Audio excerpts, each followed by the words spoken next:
I'll be sharing some interesting stories of my time as a 911 operator/dispatcher. This was one of my first calls. Contrary to common belief, only 10% of the calls we get weekly are actual emergencies. About 3 AM. Man on the phone is pissed drunk, slurring his words like a fucking idiot. Some fucking dog just fucking bit my leg. Sir, is the dog currently near your location? No, but he's about to be. I can literally hear the guy running. I'ma find that dog and I'ma piss on it. We have just dispatched an ambulance towards your location. Stay away from the dog. I'ma fucking piss on the dog. I'm losing my shit at this point. Sir, I really need you to stay away from the dog. Hear a dog growling. Hear the distinct sound of piss. Hear the man screaming in pain as the dog bites him. He hung up. Time was about 4 PM. 911, state your emergency. A very feminine teenage voice on the other end. A very panicked voice. Yeah, I have an issue. She was silent for a few seconds. I was, experimenting. What's your emergency? There's a ball of Play-Doh stuck up my... She went silent again. Didn't even need her to continue. You'd be surprised in how common this issue is. Is there an adult near you that's aware of the issue? My mum would kill me. Listen, my friend told me this was gonna poison me. Should I be worried? It's non-toxic, but you need to get it removed as soon as possible. You're going to have to tell an adult, or I'll dispatch an ambulance to your location. Your choice. She hung up, one of the few times I didn't call back. Now, a bit more action. 11 PM. There's someone outside my window. That was the first thing I heard. She said it before I even had a chance to say anything. How close are you to your window? Are they carrying any weapons? I don't know. It's just fucking scaring me. Always staring at me. Ma'am, an officer is currently on his way to your location. I need you to be as far away from that window as you can. Are the doors locked? Is it a familiar face? My doors are always locked, and yes, it's always there. Fucking smiling at me.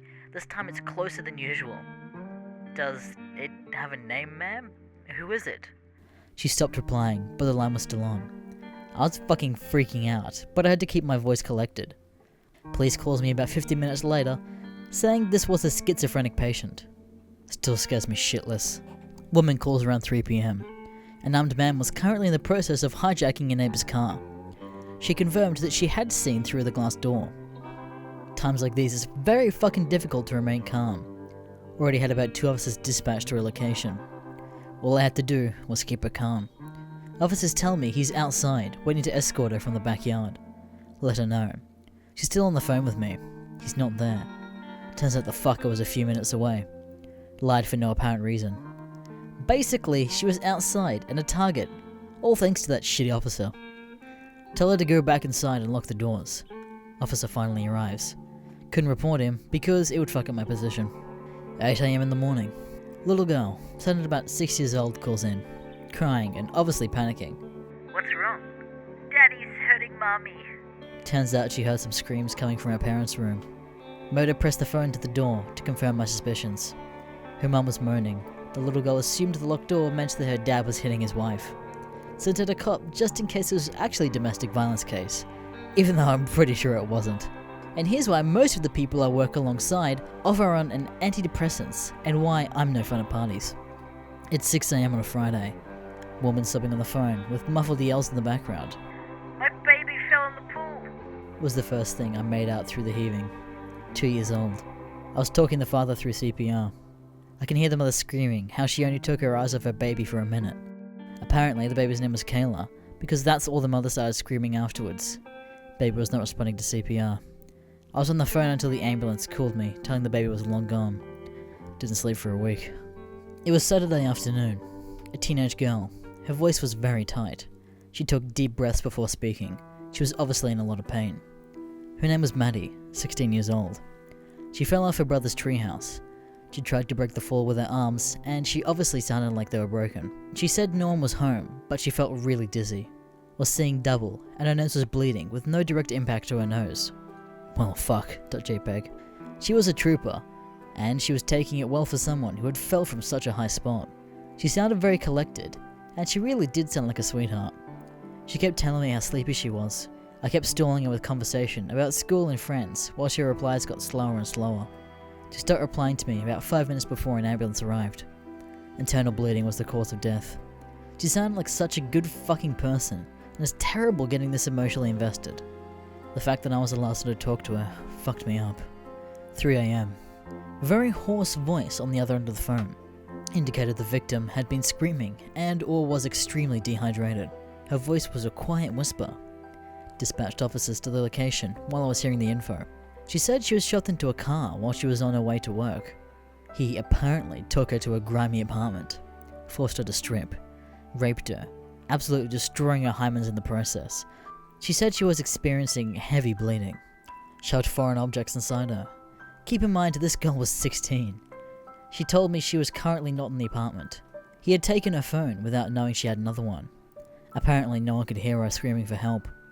She was crying hysterically, goosebumps the entire time. The words she was saying, like rape and choking, sounded ridiculously foreign in her innocent voice. Officers reached her before he came back. I was on the phone with her once they arrived. She's healthy and well right now. How no one heard her scream will always be a mystery to me. Monday morning. The guy on the other end sounds like he's been crying. He had swallowed a cabinet worth of pills, attempted suicide, changed his mind only after swallowing every pill in sight. This call fucking haunts me, because the guy just sounded so defeated. I'm too scared to die, was what he kept whispering every time he had stopped throwing up. Ambulance was sent over. He then started sobbing about how he can't even kill himself successfully.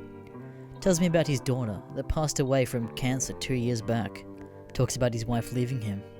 Throws up some more. Tells me about how ashamed his daughter would be if he saw him like this. Decides he wants to go all the way. He started swallowing a bottle worth of Valium. I'm trying to convince him not to. Futile attempt. Last I heard was the sound of him groaning while the paramedics put him on the stretcher. Don't know if he's alive or dead. I don't want to know. Another suicide story. Sorry for the feels. Kid on the phone panicking. 1 a.m. Couldn't be more than 7 years old. My sister's wrists are bleeding. She's asleep. Why isn't she waking up? This genuinely fucked me up. Parents weren't fucking home. Had to make a little 7-year-old check whether her sister was alive or dead. I told him to put his hand over her mouth and nose to feel whether air was coming in or not. He says he feels nothing. Her lips are blue.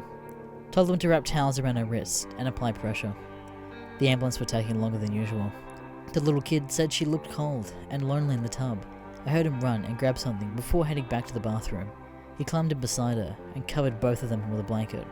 Ambulance came home to find the little kid snuggled beside her, with a blanket wrapped around them both. He was asleep and covered in her blood. I cried particularly hard that night, B. Very shit day at work. Day of the Boston Marathon bombings. Not sure if anyone remembers, but initially it was believed to evolve into a chain of attacks. Office was tense. We were basically waiting for hell to unleash. Get my first call of the day. Mentally preparing myself for emergency. 911, what's your emergency? Very thick southern accent. Yes, hello? I'd like to report a violation of human rights. Recover from the initial shock. Go ahead, sir. This here Walmart broke the 12th Amendment. How so?